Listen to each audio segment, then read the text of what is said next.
Welcome to Pure Hustle Podcast. I'm Mike. And this is Orlando, and we're on episode 399. One step away from hitting that big 400. Yeah, 399 episodes in. And today, Orlando and I were actually just talking off air about kind of the same thing that this episode is about. And it is, why is it some people are experiencing slowdowns? Why is it difficult for a lot of people right now reselling?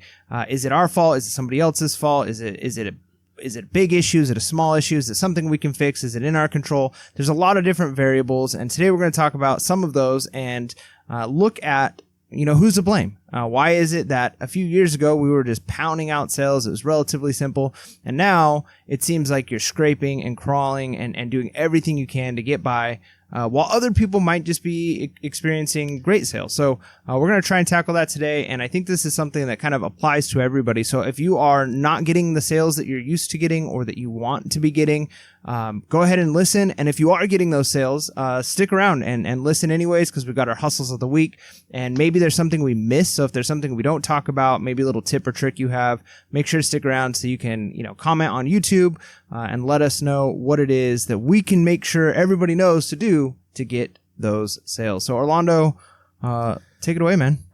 I will say you need to listen to the whole episode, because I will tell you, in the first 10, 15 minutes, a lot of people are going to be like, oh, I don't want to listen to this anymore, because it's going to be real. It's going to hit them. It's going to go, wow, maybe I'm the reason that sales are slow. And people do not like hearing that. I don't like hearing that. It's so easy, right, to blame everything else going on. But I would say initially, if your sales are slow, there's a lot of reasons that are in your control that can be your fault. And the number one reason, and we talk about this all the time, it's just bad sourcing. And what do I mean by bad sourcing? I mean by bad sourcing is, it could go various ways. One, it could be like, hey, this item is so cheap, like I could 10x this, and you pick it up. But you don't check out the sell-through rate. So it might have been great. Like you picked it up for $1 and you could sell it for $10, or you pick it up for $10 and you could sell it for $100, but it sells maybe once a year, maybe once every 2 years. And my problem has been, in 2018, I would say 2016, when I started doing more of this and really going full time in 2018, I picked up a lot of these items, right? Because I'm like, oh, I can sell these, for good money. Who cares like how long it's going to sit, right? And we always used to say in the reselling community, you just got to wait for the right buyer, right? So it doesn't matter. Like you could have something in your store 1 year, 2 years, 3 years, 5 years, a decade, but it'll eventually sell. Now that's okay if, maybe once in a while it happens, but think about like a lot of us who have been reselling for a while, we have 3,000 items, 5,000, 10,000, 20,000 items. Now imagine if your store is filled with 60 or 70% of these items or 80% of these items. Right, you got it on the cheap, you found them, but you never checked sell-through, you never checked, the popularity, or if it's trending, or if it's something that's going to be, even worth at all having your store. Because I would argue a lot of stuff, even though you could 10x it, if it's not going to sell in a good amount of time, what happens? All those items begin to weigh down your store and ends up hurting your store. Because, you ever been to, Mike, you go to these antique stores, right? I know in San Diego, like I'll go to an antique store and you think you're going to go in there and you're going to find a bunch of stuff that you can resell. And you're looking around and you're like, wow, like this is cool stuff. And then you look it all up and it's like nothing like this is sold in a year or two.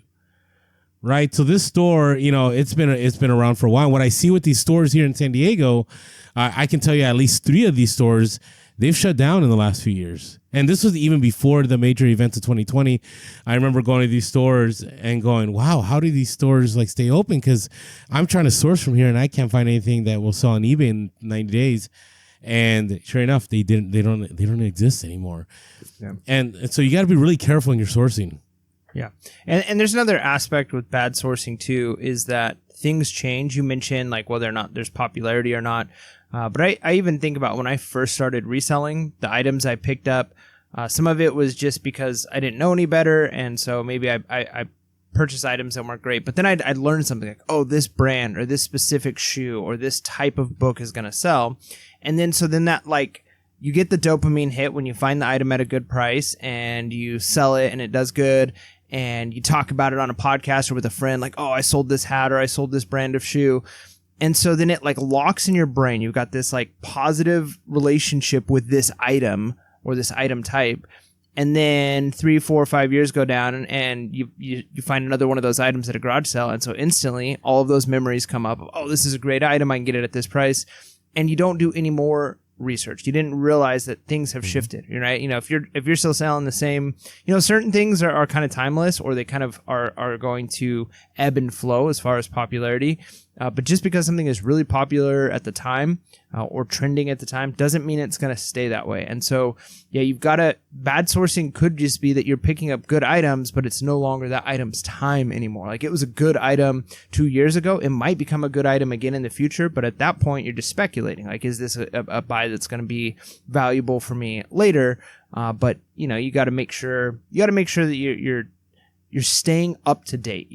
And that takes time. And I think one of the things, especially for experienced resellers, is there could be the tendency of, I already know a lot. I've been doing this forever. I don't need to learn anymore. Like, I know these items sell. And just think about, like, Orlando, like when you and I first started doing garage sales and you took me to some garage sales, I would spend forever looking stuff up. You'd quickly be able to run around the garage sale and be like, nope, and then get in your car. And then I'd be like, wait, are you sure? What about this item? And you're like, let's go. We got to get to the next one. And you just already knew certain things weren't valuable. And that came with experience. You know what's a Walmart brand, and you know what's just kind of junk and not going to sell. But the problem is you can almost get weighed down by that experience at times, as much as it can be a benefit to you because you're not wasting your time on a bunch of junk every single time. But you're also not coming at things with kind of a mindset of, is this a valuable item? I'm not sure, right? And I think that, so maybe if you're new, you might be better off in that sense. You might be wasting time on a bunch of items that aren't valuable, but you're doing the research and potentially picking up items that are currently have a high sell-through rate. Yeah, agreed. And again, the other reason of the bad sourcing, I want to make sure people understand, it could be bad sourcing that you've done over several years. Like right now, you may be sourcing things really well. Like right now, you understand that you need sell-through. Right now, you understand that it's something that at least has to have, more than 50% of those items sold within 90 days. You understand that it has to be trending. You understand that it has to be something that, on product research on Terapeak, on your phone, wherever, it shows that it consistently sells. You may know that, but I talk about my store on the Discord and many times on social media how I sourced a lot of bad items over the years. Now, they weren't bad items. They were just items from a different time, I would say. A time when you didn't have to promote, a time where sell-through wasn't important. And I just kept those items in my store. And now it's just weighing down my store over the years. And so you got to figure out ways to cut that down. And I don't have the answer for that. I've heard some people talk about a complete store reset, like just end everything and only sell similar to those items that will sell, that have good sell-through rate. But I've heard other people that have done that and it's collapsed their sales for so long that it really hurt their ability to pay the bills. So you got to figure out a way. I know other people that have done Whatnot and like they fire saled a bunch of stuff on Whatnot. And so that got their numbers down. And as a result of that, their sales improved. You could do that. Or maybe you just have a huge sale. You just get rid of that stuff that just isn't selling through. You just gotta figure out a way to do it. Because I will say for myself, being one of these people I'm talking to myself here, is the stuff I source now, I would say I still pick up the slow seller sometimes. But most of the time they sell pretty quick. But you gotta also make sure that when you get that offer, when you get something decent coming your way, just sell it. Just move it. Because I do find that eBay doesn't like it when you list something and you get a really nice offer and you turn it down, and you may not get an offer like that for like 3 months, or it could be 6 months. That's pure speculation on my hand, but that's just been my experience. All right. Now this next one here, not paying attention to platform requirements. And this could mean on any platform. I sell on Amazon, right? And so on Amazon, right now I'm almost at risk of deactivation. The reason I'm there is because the I forget what is it called, the Shop Act or some act where you had to like verify your address and you had to verify everything on there, and so I didn't do that. I kind of like ignored it, and guess what? I'm not going to get sales because the algorithm does not feel that I'm a safe person to sell stuff through. And so I fixed it, and some sales started coming through. Or eBay now mandates item specifics, right? And people still like they're doing the old, which I was doing in the beginning, like just making up stuff, right? And some of them, but eBay has been very clear, like the item specifics play a big role on people being able to find your items. It could mean, offering returns. It could mean making sure your pictures are quality. All these different things. I have stuff which look terrible. If you go to my store, if it's poorly lit and it has a mannequin, that's something that I probably need to update because it's probably never going to sell. It's very rare. And that's because that was back in 2018, I could get away with that. But now things have changed, and I need to spruce it up a little bit. Yeah. No, that's good. And there's other things too. I mean, we're going to talk about the algorithm a lot in our next section. But one of the things you also got to consider is sometimes the algorithm's attack on you, as it were, could be initiated because of you not paying attention to the platform's requirements. Like Orlando mentioned, the item specifics, that could be one thing. But I've also had issues where I get a Vero on something, or I list something that I didn't realize, I can't sell CPAP machines, or, I can't sell for whatever reason, this one brand is not. And so if you're listing things that you're not supposed to list, it's going to have a negative impact on your account. Now, if you've got a good account in good standing with a lot of, credibility, it may not have as much of an impact right away if you make one mistake. But certainly a couple of mistakes, especially if you don't have that long time experience, you could certainly put yourself in a position where you not paying attention to the rules, the guidelines, we've said it multiple times, you're in their sandbox, right? You got to play by their rules. And so if you don't pay attention to those things, what it is they're expecting. I mean, we all even right now are kind of laughing at the AI description use for eBay, right? Yeah. But even with things like that, if they're putting money and they're trying to encourage people to use those things, if you're that seller who's like, no, I'm not using it, and they're trying to get data and trying to see well, we want to have a bunch of items sell using this AI so we can determine what specific words are working. If they're trying to get information, then they might start pushing items that are utilizing that feature. I mean, who knows? That's speculation. But again, it's if there's certain things that platforms are looking for or trying to kind of emphasize over other things, play by their rules. Play by their rules. Play the game. Sometimes it's almost like politicking. You're like, fine, I don't necessarily agree with this or want to do this, but I'm going to do it because it's going to potentially help me out. No, I agree. Go ahead. Yeah. And then I was going to say our last one here is for as far as it being potentially your fault is just a lack of consistency. And I think that we've all experienced this in times where you've got times of motivation, times of less motivation, times of where you can be consistent because there's just tons of garage sales because the weather's good. And then maybe there's a season where the weather's really bad, or you get busy or something happens in your life. And so you can't be at those garage sales. You maybe aren't listing as frequently as you were.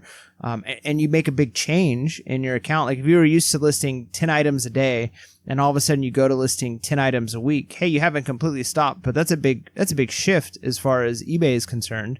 Not just because the number of items that you're listing, but it's a change in your store, how your store is operating.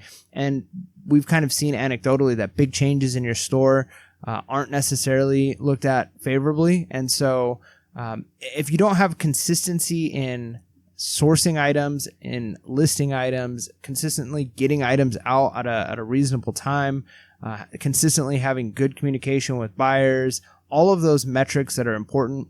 And not all of those things are in your control. Like I said, it could be that you just had a dry spell at the last 3 weekends of garage sales. There was just nothing valuable, or you spent your time going to one that it wasn't the right one to go to, and it was just kind of a luck situation. But if you're not putting in that consistency on a regular basis, you're going to potentially have problems. It's going to hurt your store, and it's one of those things where even though some of those things are out of your control, it's still you're the variable factor there, right? It's not necessarily eBay. It's not necessarily the economy. Even though those things could be playing a factor, I think we can look at ourselves at times and say, okay, what are the things that I can do? What can I control in this situation? oh, well, I haven't listed as many items this year as I listed last year. And surprise, surprise, my sales are fewer than they were last year. So, and again, maybe you've got good reasons for that, but without consistency, you're not going to be seeing the consistent profit that you want to see. And I want to add to that, maybe the consistency requirements have changed. You know, I before 2020, I used to list maybe 5 items a day, maybe 10 items a day. Sometimes I would go 4 or 5 days and I would get the same amount of sales. I would go sourcing maybe 20 hours a week. And I don't even think 20 hours, let's say 10 hours a week I would go sourcing, and I would get the same amount of items. Right. And so, you know, if you're still with that mindset, and, you know, I'll say I fall back on that mindset. You know, now it's 2024, and, you know, there's some times where I only list 5 items a day, and maybe, you know, I go a week without listing, or maybe I just source twice a week. And, you know, the consistency has changed over the years.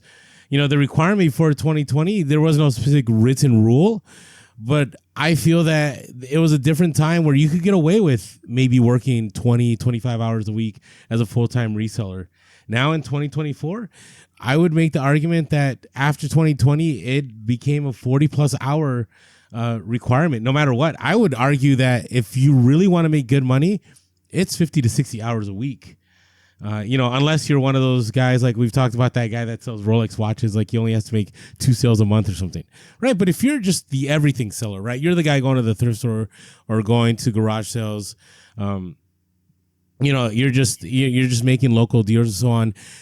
You have to step it up, right? There's a lot more resellers out there now than there are buyers, I would argue, in the sense that, you know, there's a lot more items out on platforms being sold than there used to be. And so that there's a lot more sellers now that, you know, instead of listing 5 to 10 items a day, they're listing 30, they're listing 40, they're listing 50, they're listing 100 plus items a day.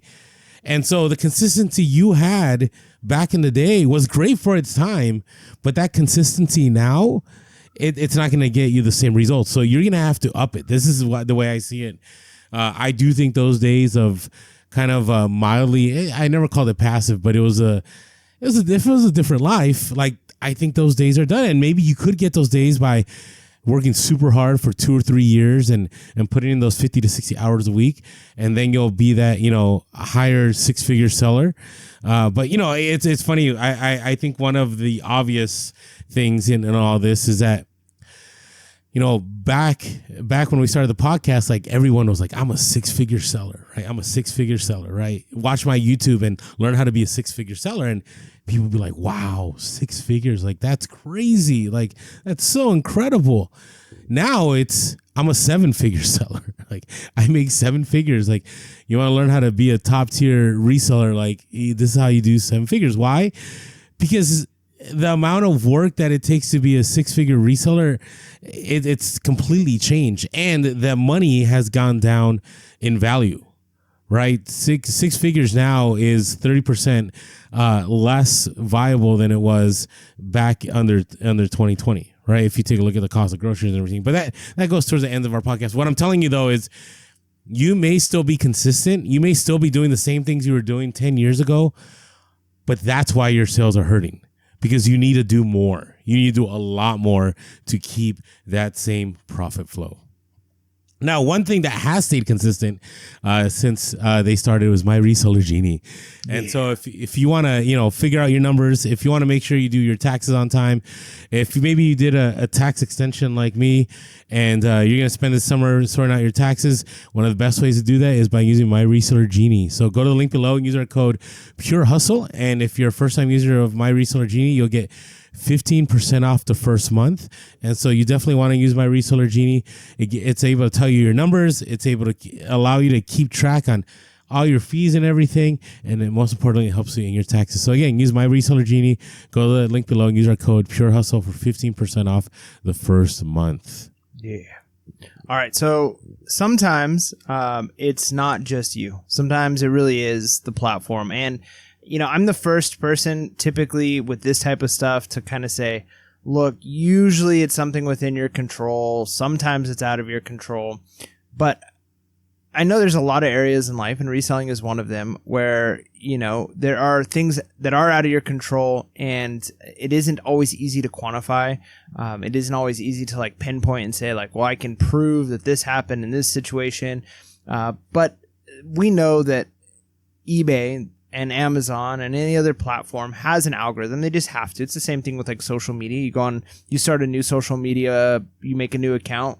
Before long, you can make it into like whatever you're interested in. All of a sudden now my page is all just cats, or it's all working out stuff, or it's all reselling stuff, or it's all fitness stuff, or it's all... There's always algorithms that are going to push certain things in certain ways. And sometimes that could be eBay's algorithm or Poshmark's algorithm could be the thing that's holding you back. And one of the reasons why or one of the things that could happen is your items aren't organically showing up in the searches. Like when people are searching items, we've seen it in our own items where you search something that you've listed and you can't find it, but you can see it in your selling page. Or we've had other people say the same thing. We've also had people who have really solid stores. They have really good sales, and all of a sudden sales just stop for a period of time, and then all of a sudden sales rush in again. And so there's clearly some kind of a system in place that is pushing some items, not pushing other items.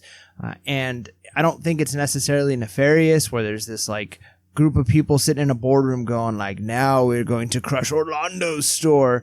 But it's a computer, and there's mistakes get made, and or they're prioritizing something else. And so maybe they're prioritizing, hey, we really want to push the people who are paying a certain percentage on ads because we need to make this ad revenue. So your items might not be showing up there, or there's any number of things. Yeah. It could be where you're located. Like they're thinking we need to make sure these customers are getting their items as fast as they can because we have to compete with Amazon. Therefore, we're going to show them primarily the items that are within a certain geographical region that are going to reach them in time, as opposed to ones that are maybe a little bit further away, even if they have a better price. Because I've made the comment that if you have the best priced item, if you have what people are looking for, your item's going to sell. And I think generally there's a lot of truth to that, but then there's also exceptions. And like Orlando said, geography could be one of those exceptions. Your item might not be showing up simply because it's just too far. Like, who knows? There's so many things that are in play. And there's a lot that's outside of our control when it comes to the platform pushing out. But then again, we got to kind of ask ourselves, okay, what can I control? Am I ensuring that maybe I do need to have some promoted items? Maybe I need to check my shipping and handling time to make sure that I'm still competitive even if I'm further away. How can I ensure that the algorithm pushes me as much as I can? Because I can't control a computer, but I can do what I can do to ensure that I have the best chance possible to show up on those listings. I mean, even I remember when I first tried to start a web page back in, I don't know, like 2008 or 2007 or something. Tell me about this. Yeah, and I'm like learning about SEO, and I'm like, wait, like if you want, okay, Google is going to index my site, and it's going to check it every so often, and if there's certain like keywords, then that's going to potentially push it up more, and the more people that interact with it. So I'm like learning about algorithms kind of at an early age, but there's so many things you can do to try and help make sure you have the best chance possible when you're dealing with an algorithm like that. And the reason I brought this up too is the reality is, like, I don't want people to be discouraged. They're doing all the right things, right? That we said you're doing wrong in the first part, right? You're sourcing correctly. You're doing all the platform requires of you. You're staying consistent. And then you just go through the spell, right? You may go through 3-4 days where it's brutal. And I do think there are exceptions. I do believe that, there are some people that this never happens to them. But as far as our listeners and as far as the people I run into that are regular resellers, I'm not talking about the people that, are like the top out there. They have those days where just for a reason, the algorithm just did not favor them. And this is just kind of the reality is. I mean, we can speculate all day. I do think geography plays a role. If you don't have expedited shipping and you have ground shipping, and somebody can get something faster to them, let's say from California to Florida, the algorithm may push that item out, right? But if you have expedited shipping, you might still be competitive with that person, right? there's just a ton of speculation. There's a lot of new sellers out there, right? So eBay wants to make sure that they keep as many people on the platform selling. And so instead of giving you all those sales, the algorithm may push it out, their items of the new sellers, because they want to hook those new sellers. They want to keep those sellers paying those fees. And again, I'm not saying this in a nefarious way, like Mike is saying. I don't think there's like this outward goal of like, hurting people that have been reselling for a while. It's the reality of it, right? That eBay, in the end, right, they make money from fees. They don't make money based on how much you necessarily make, right? They make money on how much everybody makes in total, right? So if you have a bunch of new sellers, you're going to push those items out for them. And so you can't control it. And so you need to do the other things. You need to make sure you're sourcing consistently. You need to make sure you're listing consistently. You have to make sure that you're fulfilling the requirements of that platform, and in hopes that the algorithm will continue to push things out. Now, I say that with my most unpopular opinion, because whenever I post this on social media, I get comments from both sides. I get comments that you just don't know how to resell, like you source bad items. And then the other side, it's like, yeah, Orlando, I get it. I've been selling eBay for a while and it doesn't matter what I source anymore. I have to pay. I have to pay to play. And a lot of people don't like hearing that, but the platform has changed. It's not like it used to be, where you just find a good item, you make sure you're listing as well, and whether it be on eBay or Amazon, wherever it is, you need to pay to play, right? Even Poshmark has jumped on this, right? They have promoted closets now, right? They have promoted listings. Okay, every platform. I don't know if Mercari's got in there yet, but every platform that I use consistently now has promoted listings. And why is that? Well, they figured out another way to make money, right? Especially in a tough economy where they're not selling as much as they used to. eBay has not had GMV, which is a gross merchandise value, where they used to make a lot of their money. They have not had an uptrend on that since 2020, right? 2020 was the year that everybody did really well on, and since then that's all fallen off. And so they had to figure out another way to keep the company viable, keep the company innovative, and it's been through promoted listings. So you may be in a field, clothing, video games, shoes, whatever it may be, where it's highly competitive, right? It's items that everybody can source. They can go to a thrift store and they can find this. They can go to the garage sale every weekend. They can find these items. They can go to the bins and find these exact items. And in order for you to make those sales and beat out that competition, you need to promote somewhere, right? Whether that be 2% all across the board, a fixed rate, whether that be a dynamic ad rate with a cap, or like Orlando, I went back to dynamic ad rate with no cap again. And guess what happened? I started selling things again. Isn't that crazy? I think I put myself in a trap because I remember at the eBay ads event, they were like, make sure that your promoted listings are continuous, that they never end, because you'll notice when they end, because you'll have a steep decline and then you're going to have to build it back up. I think since I've been doing promoted listings for so long that I've been used to a certain amount of sales that I have no choice but to keep it. And I'm happy with it. They've got you hooked, man. Like at this point, they love you. Like you'll pay that's fine. You'll pay whatever it takes to get the sale, man. Love me more. Give me more sales. Like it doesn't matter to me. To me, selling an item for $100 and losing 30% of it to eBay, right? My cost of goods is $10 and I still make $60 is better than me making $0 because I chose not to promote my item. Right. And that's what it comes down to. Like, do I want to be able to pay the bills, or do I want to take the stand of no more promoted listings? Like you get people all the time that are like, we should unionize, we should band together. Like that's never going to happen. Like that, it's kind of like this last week, with a different topic related, like in the stock market, right? GameStop and AMC, started booming again, right? This past Monday, Roaring Kitty posts this meme, and we're back to 2021, and everybody's like, diamond hands, right? We're gonna ride this all the way through. We're gonna give it to, we're gonna make the hedge funds pay. And guess what? It took 2 days for everything to collapse Because no matter as much as everybody had hoped, right, that we can keep bringing that stock up, guess what? People are going to do what best suits them. Right. And the reality is, I truly believe that I do believe this, that there are resellers out there that tell you, I never promote, don't do this. And they may secretly have another eBay store that they're promoting everything. Right. But it helps them out, helps them make those YouTube videos. So I know that was kind of wild for me to say, but why not? If it happens in the crypto world, if it happens in the stock market influencer world, why wouldn't it happen in the eBay reselling world? Yeah. No, I mean, that makes sense. I mean, you're right. Like, people are going to do what's going to be most beneficial for them. And you got to kind of look at it like, if you can still be making eBay make you money, then who cares, right? Like, of course, I would love it if eBay gave me a free store and gave me free shipping supplies and gave me, that would be the dream, but it's not going to happen. And so I have to pay for my own shipping supplies, right? Like, okay, it is what it is. And it's the same thing potentially with promoted items. Now, I get the idea of it creates a,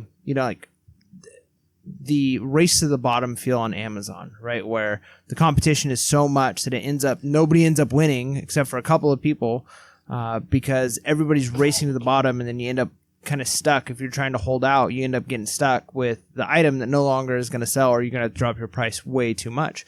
And so I understand that mentality of everybody saying like, well, if nobody did that, if everybody was willing to not promote, then we wouldn't have to worry. But the thing is, people are going to look for the competitive unfair advantage. And so if every reseller decided, okay, none of us are going to promote, well, then one, eBay is probably going to collapse within a quarter, right? Because they're not going to have the revenue. And then we no longer have a platform to sell on. But even if that were to work, all it's going to take is somebody to go, you know what? If I just promote a little bit, I'm going to be outselling my competition. So it ends up being, in some ways, the market is going to find equilibrium. It's going to try and figure out, like, eBay is just going to figure out, like, how much are people willing to promote items. And I do think it's category specific. Certain categories you're going to have to promote more. It's the same thing on Amazon. On Amazon, some people pay a ton of money to get their items out there, but they're able to sell in such volume that it's fine. And you don't have the same overhead that you might have somewhere else, especially if, like Amazon, they're storing your items. So there's give and take. It does suck, though. I think it sucks if you get stuck in a place where you have to promote more. But again, it's that you got to do what you got to do in order to make ends meet. And so again, I don't think it's the best flex for someone to say like, oh, don't promote at all. Well, maybe you're in a category where you don't have to, or you're able to source a certain type of item at a price or you don't need the income as much and as quickly. But you can't judge somebody for needing to promote, because if that's what you have to do. Does it suck? Yes, but sometimes it is something you have to control. Yeah, agreed. And this last one here under this point isn't going to give a lot of people solace, but the algorithm just does what it wants, right? We've said this over and over again. Like, there's no way to really say anything about it. Like, and so you have to make sure that you're just doing what you need to do. And if you have those slow days, just remember that they will rebound, right? And in the summer, this is when it gets really tough for a lot of people, right? They go, man, this must be affecting everybody. But I know people including myself, that, July was phenomenal, best month of the entire year, right? And so if that is true, then make sure you keep doing what you're doing. You keep to it, and if you have to up it a little more in the summer, then you up it. We just had a whole episode about, how to prepare for summer. And I want to make sure people understand that it may require you to work more in the summer, right? Or if you don't want to work more in the summer, maybe you just end up selling things on a mass sale and you pick up a lot of cash right now before summer hits. And so if you want to spend a little bit more time going on vacations or being with the family, or they can both happen to go on vacation with your family, then maybe now's the time to sell, right? Because you're not going to be consistent. But the reality is no one knows. I don't ever anticipate Mike and I spending a whole episode whining about the algorithm, whining that eBay's out to get us. Like, it's just, there would be no point to it, right? But we have to definitely bring it out there that there is this element that we can't control. I think back about one of my good friends, Hugo from Sell Quick Ship Quick, when he had met with some of the technical engineers on eBay back in 2019 at eBay Open. This was at 2019, okay? And he talks to them and he asked, how do you guys know what the algorithm is looking for or what it favors and so on? And they just said, we don't know. The algorithm just does its thing. We just let it loose and it provides numbers. And that was in 2019. So imagine now in 2024 where we're at, right? Where you have this behemoth program called, back then it was Cassini. I don't even know what it is now. I don't even pay attention anymore because it doesn't matter. It's not going to change my life if I know how the algorithm works because no one knows. But keep consistent, keep doing what you're doing. And then you will have some pretty awesome sales to talk about, which we're going to talk to our hustles of the week here in a moment. But before we do, if you haven't had a chance yet to help support the podcast, we drop Monday lives every Monday, and we drop a long form podcast on Wednesday. We're looking to, Mike and I have talked about this, they eventually want to get back to 2 episodes a week. We used to do that back in the day, but some of that does require some funding, whether it be from our sponsors or ad revenue, and most importantly, from our Pure Hustle Patreon supporters. And so if you haven't had a chance yet to support the podcast, please do so. Go to the link below or go to patreon.com/Pure Hustle Podcast. And for $5.55 a month, you can help support the podcast. That also allows you to join us on the Discord, a thriving member of Pure Hustle resellers that sell anywhere from retail arbitrage to OA on Amazon, to everything sellers like us, all kinds of expert advice. I believe in there. I think there's some people there that I don't think I'll ever be as great as they are because we have some $1 million sellers on there too. And it's so, if you want to join us, come join us there. And if you want to follow us on social media, we are Pure Hustle Podcast on all socials, except for we are Pure Hustle Cast on Twitter. And as always, you can give us a call, 619-738-1170. That's 619-738-1170. And you can shoot us an email at purehustlepodcast@gmail.com. Actually, one of our hustles of the week today is from our email. And as always, thank you to all of you that listen. If you have not yet subscribed, we're almost at 9K. I'd love to get to 10K plus by the end of the year. So come on over to YouTube, hit that subscribe button, smash that like button, and hit that bell notification so you're notified of our latest episodes. And as always, grateful to all of you that leave us iTunes reviews. It's always helpful, especially when people are looking and going, what reselling podcast should I listen to? Whether it's for background noise, whether it's for entertainment, whether it's to grow your business.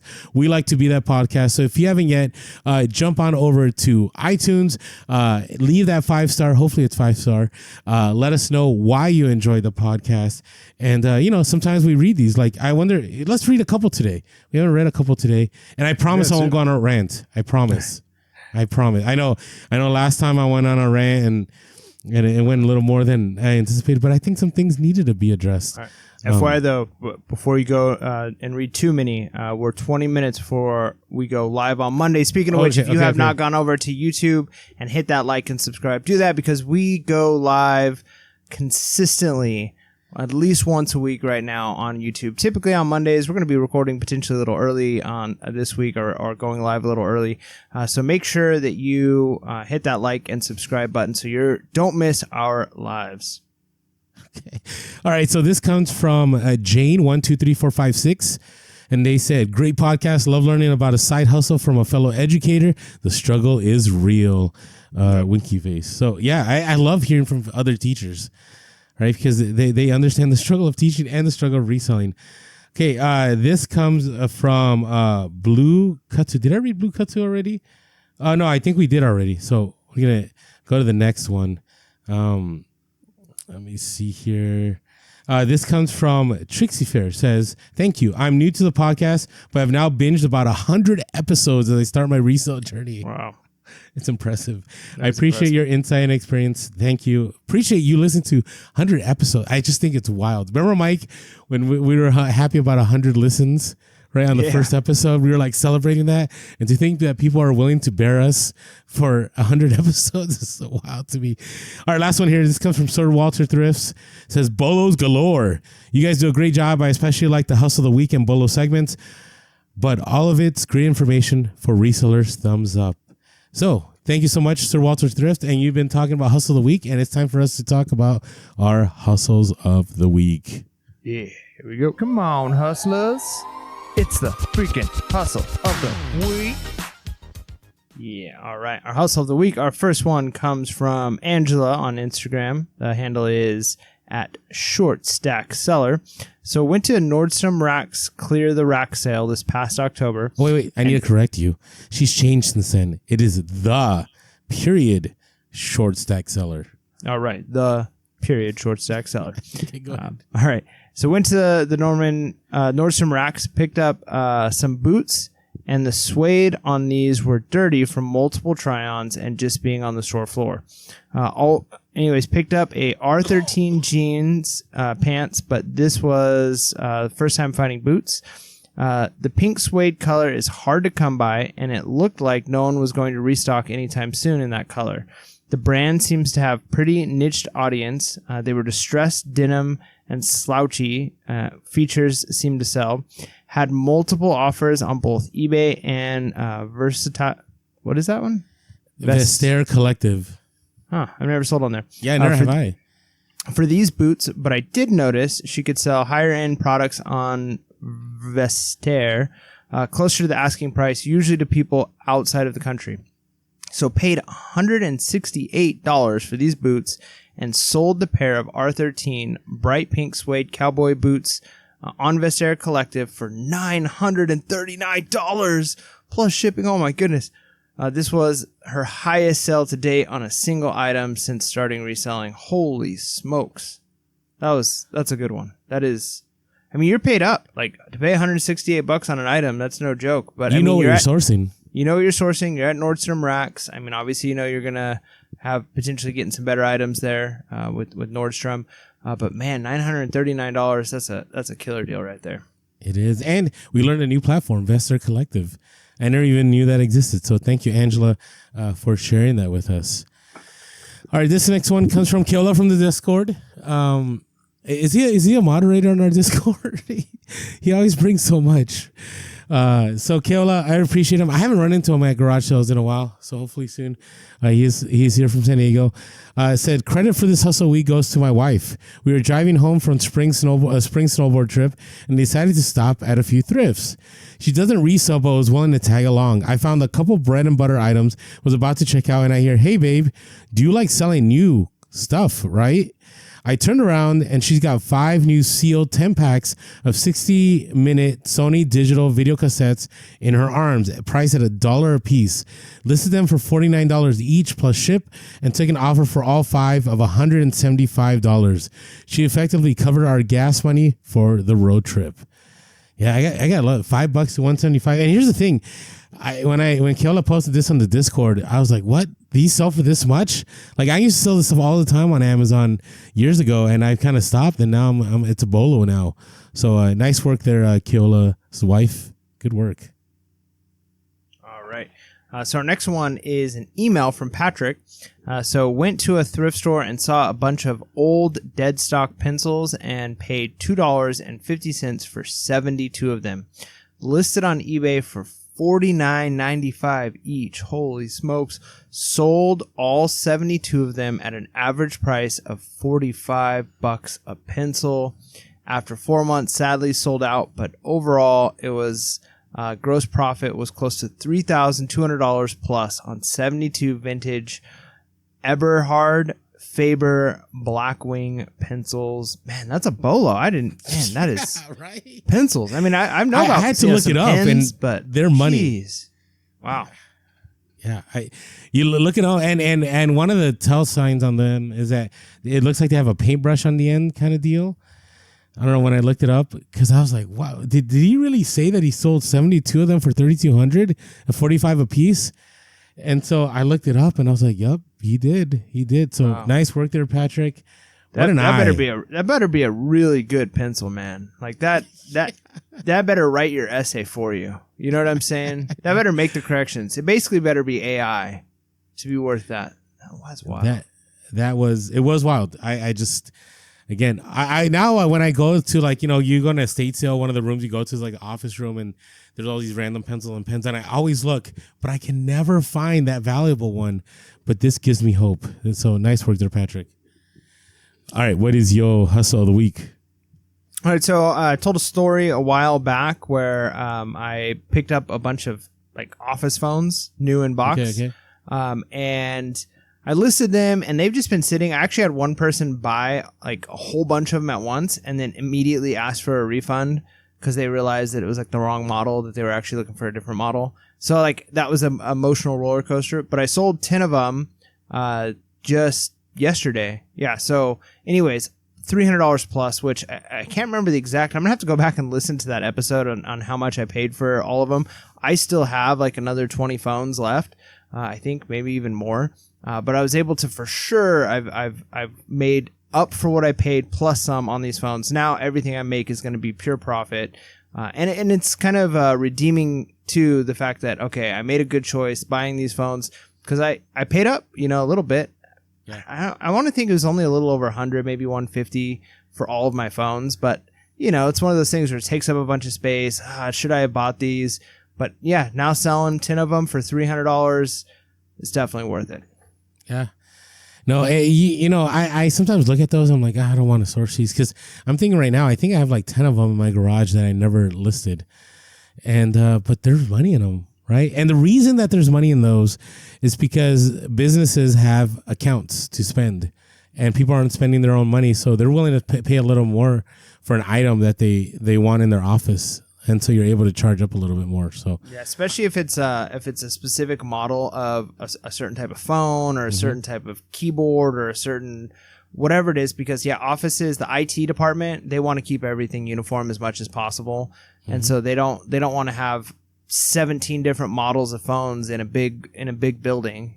If a phone goes out, they want to have this exact same phone to replace it with. That way, they're not worrying about different firmware updates and they want one if possible. And so, even if it's old technology, places are still willing to buy it because unless they're willing to replace all of their phones or all of their certain type of, technology, they're going to keep replacing what they currently have. Yep. Yeah. So always keep a lookout. Now, mine, it's kind of interesting. I laugh because I had I showed these on Instagram and I called them Dyson Blameless fans, but they're bladeless. I don't know why I didn't say it. I just typed it out, blameless, and somebody goes, "What are you blaming them for?" And I'm like, no, it's that they're bladeless. Now, I went to a garage sale earlier in the year, and this was just like I bought all kinds of stuff. I bought a ab circle. Remember those ab circles that sold really well in 2020? Mm-hmm. I bought that. I bought a bunch of video games. I mean, I bought everything for like $120 and I already was in the profit. And I had these two Dyson fans and they just sat there and I was like, I don't want to list these. Like I have to take a picture. I have to shoot a video of it working, all this stuff. And eventually, Lazy Orlando was like, all right, I'm going to list these. So I listed them and they sold like within 48 hours, both of them. One sold to a drop shipper. And so one I sold for $135, $135. And this one was a good one because this one, actually had the remote with it. And if you have the remote, you can get more money for it. And it was not only a cooling fan, but it was also a heating fan and it's bladeless, right? So, a lot of people like these. They don't make a lot of noise. And so I sold that one for $135. And so average price for it was probably like $4. And it was great because it was a drop shipper, and it's a drop shipper when they're like, don't include an invoice. This one was crazy. This one was actually like, can you make sure to pack it tightly with bubble wrap and then put cardboard over it and float the box? And I said, sure, no problem. And then they sent me like pictures, like 1, 2, 3, like different steps on how to pack the fan. I was like, wow, this dropshipper knows. Good for them being a pro about things. And then I sold the other one, which was just a circle bladeless fan. And I sold that. That one was a funny one because when I shot video of it, it had this like sound, like there's something in the motor that was making it noisy. But I listed it as the same price as everybody else's that worked. I just said, please watch the video to hear the noise that the fan is making. And that one, I believe I sold for about $110 plus shipping, and paid like $4 for it. So Yeah, Bolo, Dyson Bladeless fans, and the hustle of the week is, I spent $120 on that whole garage sale, and I made just on those. I sold both of those for I was at close to $250, and that doesn't include everything else that I sold. So definitely keep an eye out. That is my hustle of the week. Thank you everyone for sending your hustle of the week. If you want to, call it in, we always love the call-ins. If you want to shoot us an email, or you can, find us on social media and DM us your hustle of the week. Yeah. All right. So sometimes some of these things are completely out of your control. Like we talked about the algorithm a little bit, but even within the algorithm, sometimes there's things you can do to manipulate it or to try and make things better. But some stuff is 100% out of your control. But what you can do is adjust how you react to it. So one of those things is just the way buyers are behaving or the things buyers are purchasing. A lot of industries right now are recognizing that there's a lot of people who they don't have the discretionary income to buy certain things, so they're spending their money on other things. And so that creates big shifts in industries where maybe one product was used to a certain level of sales, or one company had a certain percentage of subscriptions, and now that's shifting to somewhere else because people are trying to save money, or they have to pay certain bills and certain things. So you can't change that. You can't change what's happening in how buyers are behaving. Some of it is going to be due to like what's going to come up in with elections. There's uncertainty in markets. Some of it is with just hard economic times. Some of it is just changing trends. Some of it is going to be generational, right? Like some generations or some people are more likely to save and be thrifty. Some are going to be looking for that vintage hot thing. Sometimes, generationally is going to make a difference on like what is trending. Like, we talked about like the things that millennials had when they were kids for a while have been pretty popular because now the millennials are the ones that have some money to spend on items. And so they're buying all the things from their childhood that they missed or that they weren't able to purchase. So things like Pokemon have come back, various TV shows have become popular again. And so just recognizing that you can't control the buying behavior of buyers. You can't change that. But what you can do is stay in tune with it, kind of try and figure out what's going on. Have your finger on the pulse of what's happening in the markets. That way you can adjust and maybe realize like I don't need to change anything in my store. Like this isn't a me problem. Maybe I need to buy some new items, but sometimes people take drastic changes on their store or put everything on sale. And it could just be, hey, this is just not the season people are buying those items, or, you're probably gonna have to wait until another time before these sell again. And so, yeah, keep an eye on what's happening in the markets. Don't worry about what you can't control, but control what you can. Yeah, because on the practical level, right, if buying behavior is changing, what is it changing to, right? Is it that people now, they're not looking for new with tags, right? Because they can get the same items for 50% less. And so maybe you always were able to sell, like on Amazon, you were able to go source and sell a lot of new with tag stuff, but you're finding that on eBay, you're actually having, better success on selling the same items that are used 50% less. And so maybe you just got to adapt because buying behavior changes, right? Video games is an example of that, where video game behavior, like in 2020, people were stuck at home and they couldn't do much, and video games skyrocketed, right? One of the easiest ones to see its collapse is the Nintendo Wii, where the Nintendo Wii back then, you could sell like a console for $80. Now you can't even sell it for like $30. And you go outsourcing and people are asking $30 for it, right? And so buying behaviors have changed, and so video games don't sell as great as they used to, right? And there's other brands, like we can talk about different brands, and people recycle from Tommy Bahama to Danner Boots to Allen Edmonds. Like buying behavior has changed. Some of those items people don't wear anymore. There was a time where like you could not sell suits, right? But now in some places, people are beginning to buy suits again, right? But as you know, commercial industry, like commercial properties, are on a decline now. And so that might change. So, some things you can control. And yes, there are slow sales because they're out of your control, right? And this deals with the greater macroeconomics. And I'm not sure why in the reselling space, people do not like talking about macroeconomics. Maybe because there's politics involved. Maybe because, you always want to find this utopian, like, hey, I can always sell all the time and make a lot of money no matter what the environment, which I think there's some truth to that, right? If you find an item that people constantly want to buy, you'll be able to sell it. But the reality is, especially right now, as we're recording this podcast, things are rough. Debt is at an all-time high. Personalized credit card debt's at an all-time high. Defaults are on the rise. Defaults and auto loan payments are on the rise. Defaults on mortgages are on the rise. Our gross domestic product, the amount of money we make as a nation, was a percent more lower than expected. Inflation has not gone away. The Federal Reserve is not going to cut rates, to my knowledge, anytime soon from what I see. Like, there's just a lot of bad stuff happening in the economy. And of course, that's going to affect you. To act as if they do not play a role in your business, to me, is kind of blindsided, is kind of blind, in the sense that when I was a teacher and I was making money, every 2 weeks, right? I had a W-2. Like, none of that stuff mattered. The only way it would have mattered is I was at a private school and parents would begin to pull their kids because they couldn't afford tuition anymore, right? But, if you're at a W-2 job, you really don't notice it. But as a reseller, you definitely notice it. You realize it because people don't have as much money to borrow. People do not have as much money to spend. And as you talked about, the different kind of spending that happens, people hold on more to their money. And that's actually out of your control. So you got to find a way, right, to weather that storm until things rebound. Our net worth, okay, has not gone up very much.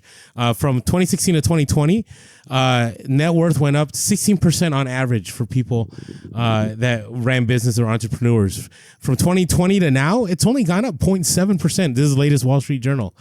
And so obviously things have changed and they're kind of out of your control. So we got to just hold on tight until that rebound happens. Yep. And, again, I say we talk about this, but eBay's been doing fine, right, Mike? As far as, the growth of their business, they're doing all right. Like, they're not going away anytime soon.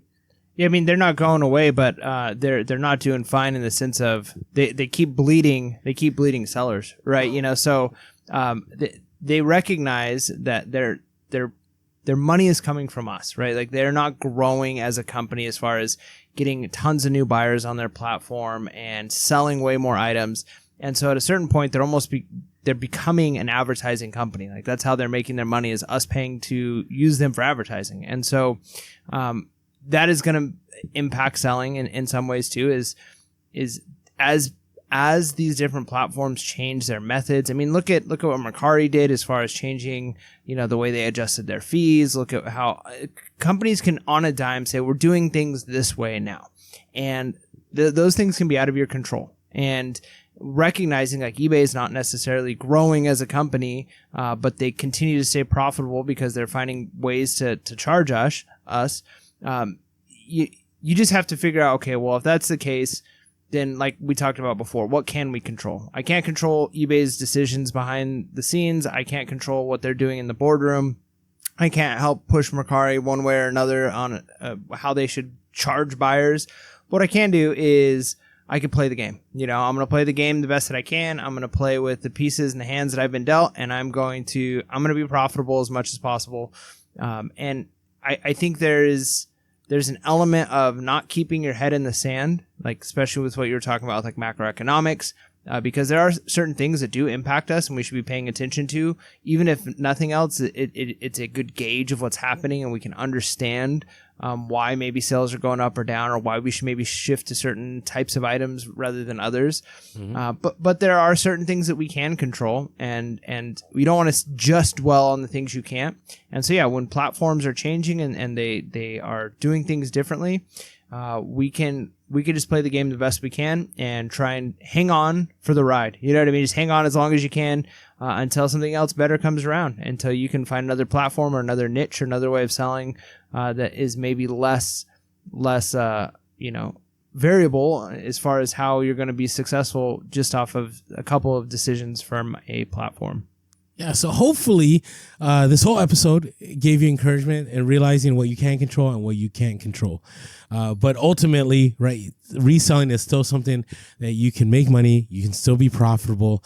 You can still pay the bills. It's just about, making sure that you're doing what it takes to make it happen. With that being said, make sure to be real, be relevant, and be reselling.